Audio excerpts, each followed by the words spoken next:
welcome to another podcast. I'm Fatui, and let's talk games. It's been a while. A lot of things have happened. It's been almost 2 weeks, actually. And PAX is, I think it's almost over. The PSN, of course, has been updated, and I've been playing a lot of games. Actually, not a lot of games, a lot of the same games. But let's get started. A little details on what I've been doing. Well, after I got home from vacation and all that and started up working again, I had the urge to play some games on my PC because I finally got my graphics card back, which got fried last time, so I got it replaced for free, and I thought, well, there's got to be a good game out there that looks good and tests the machine a little bit, or at least tests the graphics card a little bit. So, and I've been hearing a lot about Mass Effect, of course. Mass Effect 2 came out in January. So what I did was I bought Mass Effect 1 and I started playing it. After 21 hours, 3 days in a row, playing it, and I had a great time. It's a great game. The music, the soundtrack is really great. I bought the soundtrack. Love the game. It's not for everybody, and you probably know that because it is an old game. And after that, I saved my game and was hooked on the Mass Effect wave, and bought Mass Effect 2 at full price. I bought the deluxe edition on Steam, and got the soundtrack, which it is pretty lame. It's not the full soundtrack. The full soundtrack is about 30 songs. This one here is 12 only, so it's half the soundtrack, or selective, and that's a piece of crap in my opinion. It's ripping people off. If you say you're going to put in the soundtrack, put the soundtrack in, not half the soundtrack. Anyways, I got the full soundtrack also. I wasn't satisfied with 12 songs. Anyways, with this you gotta get a lot of DLC. You get the Cerberus network and all that. I bought a lot of the DLC, and actually I think today, which is September 7th, I think the last DLC for Mass Effect 2 is out, which is the Shadow Broker, which I'm also gonna get and play that. So after I uploaded or started Mass Effect 2 with this, it was hard to adapt from playing the first one to the second one because it's a lot more shooter based. There's not that much free oriental. It's more mission based. It's not so open environment as the first one. It's a great game when you get used to it, and it's easier to play, and it's actually fun. The dialogue is a lot better. It has a better cast, of course, and I was impressed with it. It looks a little bit better, not that much. And finished that after 32 hours, and I finished the last part yesterday. And that means I finished every bit of mission there is, and finished that, and I'm not done with it. I started up a new game plus, and want to play it again, and can't wait for Mass Effect 3. And I hope, and I'm not gonna pick it up for E60. I think the game plays well on the PC, and the DLC or the downloadable games on for Xbox 360 is so overpriced. So Steam has better deals on it, so I recommend you check it out. It's a great RPG third-person shooter game. The story is really interesting. I think that's what really got me hooked. That's the story. But enough about that. Metroid Other M came out, and we all know it hasn't gotten the. We all know we expected a Super Metroid title, or not a Super Metroid review scores, but it's actually a mediocre game. no, it's not a mediocre game. It's a good score. The problem is there's no game in a long time that's if it's getting a 70, it's piece of crap because it's not making money. But that could still be a good game for some people. Anyways, it's gotten 80. I think around 80, and when you play it, it's a lot better. It's definitely a 90, a 95 maybe. It's not a perfect game. I have some issues when you go from. I think it's a little bit too sensitive when it comes from first person to the 3D environment to the 2D environment. It plays great. It has it's the targeting the targeting is perfect. It's auto locking. It takes a little bit of time, especially when it's a lot of enemies there. But everything works great. The controls are solid. It's more. The game is, in my opinion, and I haven't played that much. The start is really really linear. There's not a lot of exploring, but as the game opens up, I hope you can spend hours and hours finding all the missile unlock, the missile upgrades and all that. The thing that I've been wondering a little bit, how will this game speed run? Because there is a lot of dialogue, and there's a lot of cutscenes actually. And I haven't tried, but I don't think you can skip it. Maybe you can, but it's just like the game is not really meant for speed running as much as the other ones were. Like Super Metroid, you can finish in under an hour. But let's see, and the primes you can also finish pretty quickly if you're really, really good. But I have a hard time figuring out the shortcuts in the game, but there's probably some way. But it's a great game, and I recommend it definitely. If you're a Metroid fan, pick it up. It's an awesome game, and it looks good. There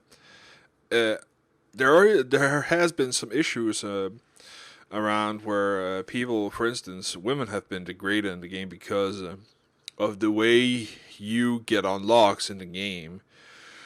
We all know in every Metroid game that when you start the game out, you're stripped from all your suit powers, and you're pretty much got jump, spin, roll, and you got your gun or your arm gun. And then you have to get Morph Ball, Charge Beam, and all the other beams, and Warrior Suit, Gravity Suit, High Jump, and Screw Attack, and all those stuff. And all that stuff, good stuff there. Problem is here, you already have those things. Instead, there is a main character, one of the characters in the story that is has higher command than you in the military. He gets you authority to use the things, which maybe some people that maybe, let's call them, I don't know, freaks, I would say are taking a little bit too serious and starting up man-chauvinistic side of the game and all that. But, well, when people want to nitpick on stuff and bash on things, they're going to try everything there is. But it's a freaking game. It's the only way they got the story and they needed, okay, how can we take all her powers? Well, we can't, but we can at least limit them until you get clearance to use some of the powers. For instance, you already have the Super Bomb or the Power Bomb, which we all know sends out a huge blast area. And he actually says you cannot use it because if people are around this, you will fry him. And that makes sense. You don't go around killing innocent people just by bombing the shit out of every wall there is to find secrets while your partner is standing, which do not have a suit that protects him. So it makes sense, but there's been some debate on it around the net, what I've seen. But great game. some other things that are out, which I haven't mentioned, but Shank, of course, still mentioning that. Great game. Lara Croft: The Guardians of Life is only available on Xbox 360. It's a DLC game. It's actually pretty good. I played the demo. If you don't want to play it on the 360, you want it on your PS3, or if you only have a PS3, you can wait a couple of, I think it's next month, it will be out, and the multiplayer in the game will be out the same date for the PS3 release. And that's pretty much it, what I've been running around doing. Of course, I pre-ordered a lot of PlayStation Move stuff, which is getting really, really good reviews. All around the things. I haven't Connect people are a little bit iffy on, especially since it has such a. They say everything works great if you go into that special booth and play it, and there's no people around you. But in a real living room, maybe things won't work that great. From the Move perspective, if you do a comparison, everything really works better. A lot of people said there is some issues with that. If you have a table, and you have some things standing on the table, it can affect the PlayStation Eye camera, but it's fixable easily. But well, just one more week, and we're gonna see. I'm gonna try it for myself, so that's gonna be exciting. Let's see. What else do we have? Oh, another game that I picked up, DLC game, Pixel Junk Shooter, which I really recommend that somebody checks out. It's actually a really, really fun DLC game from Pixel Junk. Which is pretty much a multiplayer shooter where you have an airplane and go into tunnels and lava and all that to, let's say, just do puzzles. I would say it's shooter puzzles. I could say you need to gather people, and sometimes. There's lava between them, and you need to shoot water free to cool down the lava, and through that get access to the people that are trapped inside the wall. So it's entertaining. It's good, but let's check some of the things out. Since we're talking about Shank, and Shank is a great game, I want to say that I will be posting a link. And I hope this link still works. It does. And let's see here. Is the soundtrack still available? Yep. Good. For people that really dig the Shank game and want the soundtrack can be downloaded for free. Joystick has had an article up about it where they link to the site where you can download it for free, and it's fully legal. So if you want the soundtrack, check it out. And there has been some issues with Shank on the 360. It has some chopping problems in the cinematics. That should have been fixed, in my opinion. But I haven't. They probably patched it, but I can't find a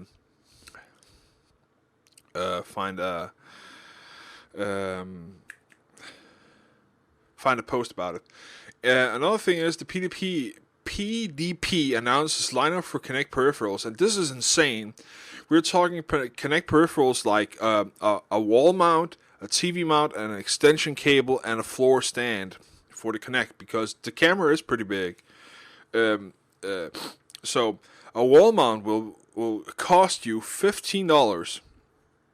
So that's $150 for the camera, and $15 on top of that. If you're not satisfied with a wall mount, that could be of many reasons, because you don't want to drill holes in your wall, or your TV is not near a wall that is where it will fit that well. Anyways, You can get a TV mount instead. That's $40. $40 fucking dollars. That's insane. Now, here's the really insane part. An extension cable, if your Xbox is, I don't know how many feet the original cable for the Kinect is going to be, but the extension cable will put you down for $50. $50 for an extension cable, and pretty much they can put that extension cable up where the sun don't shine for $50. Do not buy that. That's a ripoff. And then you have a floor stand. If you want to have it on the floor instead, and in front of the TV, it's $30, and the prices are just insane for a stupid plastic to stand on, so the Kinect can stand on. You can pretty much put a stool for $5 on there, or probably $1 you picked up at a flea market, and do the same thing. $30, fuck that. So, on to the next topic. The last.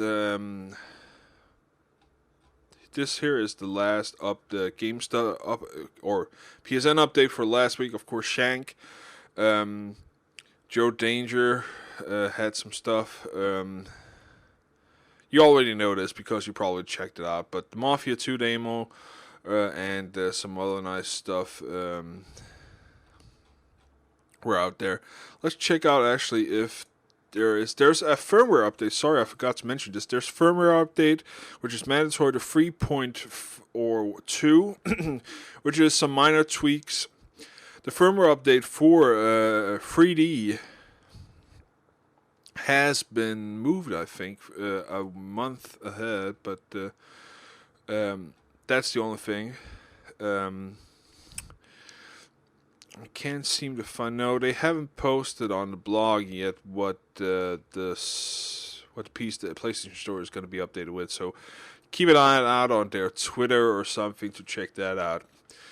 Anyways, on to the next one. This is some old stuff. Final Fantasy delayed on PS3 because of memory problems. This is because of the memory hog that Final Fantasy 14 is. And the funny thing is, the difference between the PS3 and a PC is, of course, the PC you can upgrade easily with more memory and has other resource they can pull on, where the PS3 is limited to what the hardware can. You can't just plug in a gigabyte more memory into it. So they need to adjust. What they say, they are adjusting the memory size and customizing it. So that's why PS3 is going to be delayed. And what else has there been since last podcast?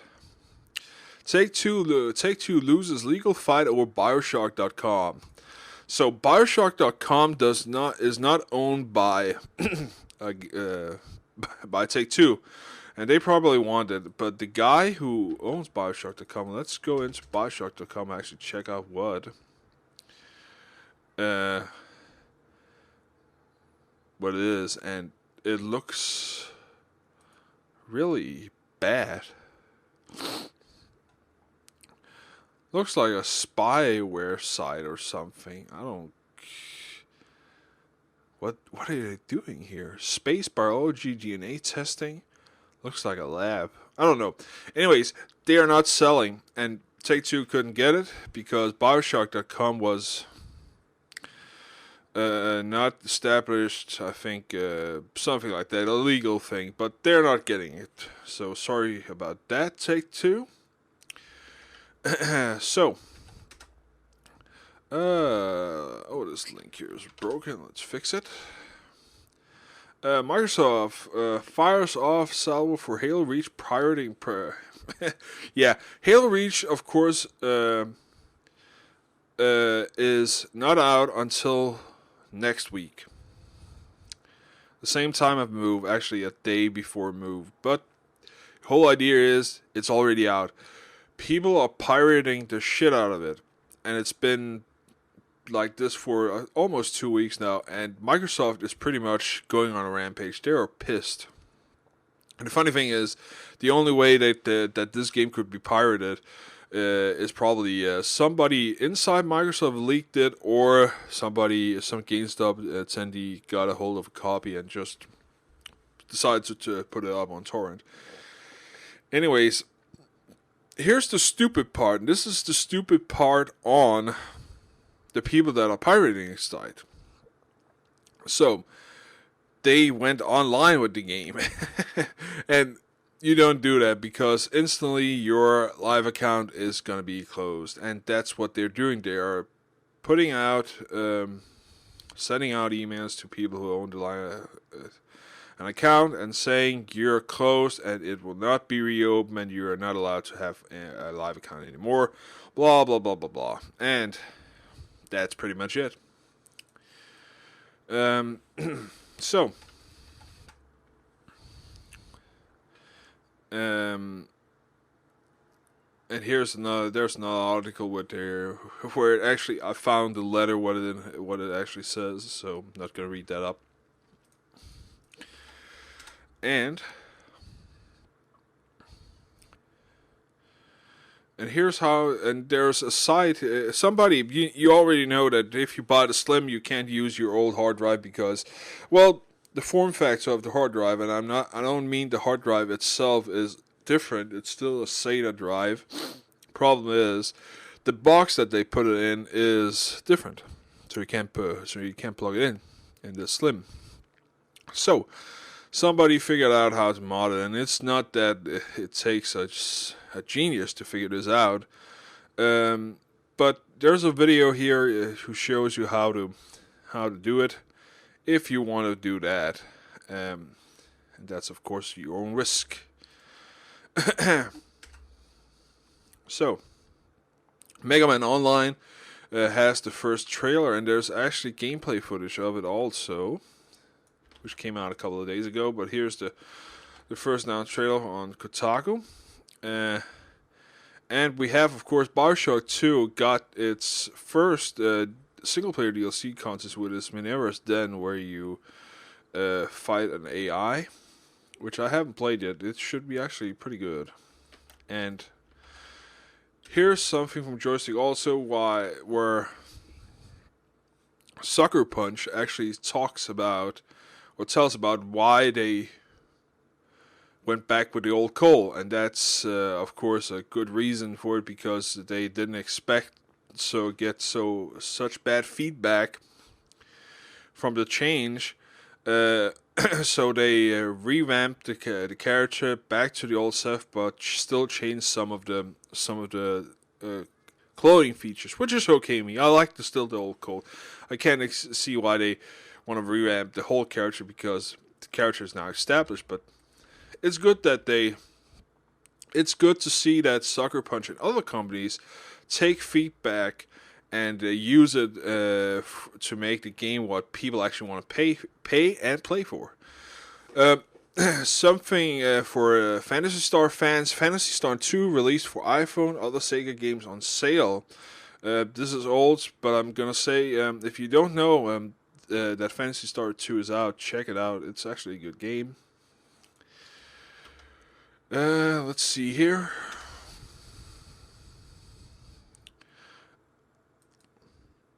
Oh, this is a really funny video. This is made for Mafia 2, the game. And if you're a bit of an old school guy like me, maybe not that, but know the Naked Gun series, which is free movies with Leslie Nielsen, and you see this trailer, you will really, really laugh, because it's actually a great. It's made great. I can't describe it. It's really good made. It's funny. It has the right tunes. You check it out. It's funny. It's really good. And what else do we have? We have, of course, a release date for Golden Sun Dark Dawn. Hits November 29th. of course, that's an American release, so we don't know when we are getting it in Europe. Here's the thing that got people really pissed off. And that's, of course, Xbox Live price is increasing from November 1st. And it's increasing $10. So that's North America, Canada, and I can't remember the last part, but yeah, it's instead of price drop, it's going up, and we all know why. Because of the ESPN, the Facebook, the Twitter, the Netflix, the Last.fm, and all that crap, they can't keep on giving people free stuff. And since Connect is coming in and all that, it's gonna go 60. A lot of people are pissed. Major Nelson was the guy who who was announcing this, and people were pretty much flaming him as hard as they could on his side. So glad it wasn't me that announced this, but this here is definitely the last straw, in my opinion. I will not pay $60 for this. So this is going to be my last year on Xbox Live.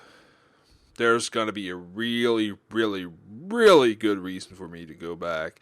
Because the whole problem is ESPN, Last.fm, all the other crap, Europe doesn't have access to it.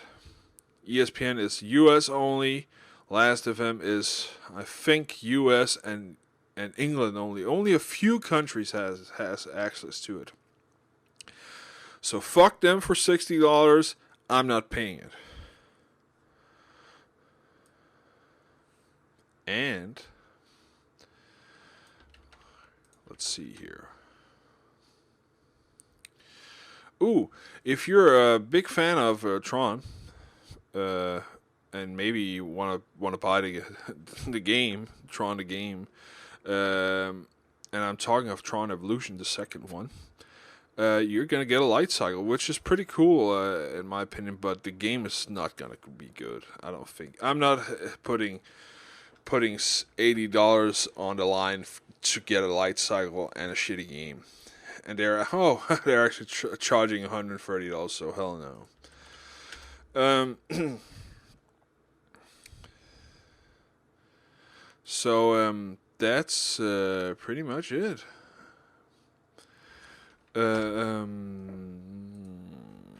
Let's see here. This was all the things that I found. So let's check out what we have of new things. So we're gonna go to Joystick and Kotaku, and actually, there's Tron Evolution gameplay now. And from what I've seen, it looks pretty much like a third-person action adventure game. It looks pretty cool. Here's a nice article since I'm talking about Mass Effect in the start of this episode. Half of Mass Effect 2 players imported a save and other stats. That's a lot of people.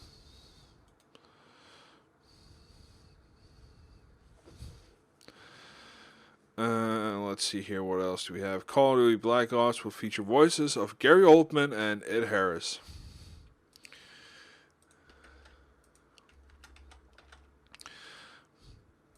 And of course, we know why the game is going to cost a shitload of money. And Scott Pilgrim is. This is actually a nice thing to know that Scott Pilgrim is the top PSN game of August. Gonna check that out. And we have. Oh, of course, I forgot to mention PAX, or I did mention PAX. PAX is just over, and of course, the big thing is Duke Nukem Forever is a reality, actually. Gearbox, the people that made Borderlands, bought up the rights for Duke Nukem Forever. They probably spent a shitload of time getting this ready for PAX, but there was a playable demo. So Duke Nukem Forever is maybe actually coming out soon. They had a party where they ordered the Duke Nukem pizzas, which is of course with the the Atomic Warning logo, with pepperoni and cheese on the pizza, which is a nice touch. But incredible that they took a risk with that. But maybe a lot of things were done, and they just needed an engine to actually put things together. But who knows? Enslave looks interesting, which is the new game made by the people that made Heavenly Sword. And it's a futuristic game. It's a third-person platform game, a little bit like Uncharted, but it looks cool. I'm probably gonna pick it up. You can check out some of the screenshots here if you go to the link, and we have, of course, some Rock Band. Oh, of course, you need to watch this here. I'm really excited about Infamous 2. I'm a big fan of it. So Infamous 2, the newest gameplay is out. We actually see some of the powers in action. Check that out. And let's see here. What else do we have? Gears of War's Fate of Carmine had a campaign which raised $150,000 for Child's Play. Incredible. A lot of Gears of War fans out there. The third one is coming around, but that's first next year. So let's hope it's worth it.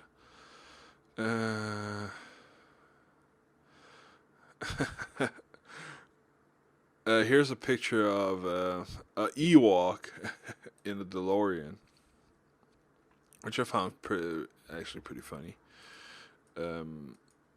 It's taken from on PAX, of course. A lot of cosplay players out there, and that's pretty much it. There's not that much happening. We're still early in the stage. PAX is huge, but not that huge gameplay wise or game wise. Comic-Con was in older days a comic convention. It's become comic, games, and movies. Of course, a lot of the buzz right now is the Kinect and the PlayStation Move. The PlayStation Move is a lot because it's coming out in a week or so. So yeah, check it out. Keep up keep up watching out for stuff. There's gonna be some surprises. I hope there is a lot of buzz about the PlayStation 2, which some people are still saying, well, we have seen it, we tried it, and those are developers.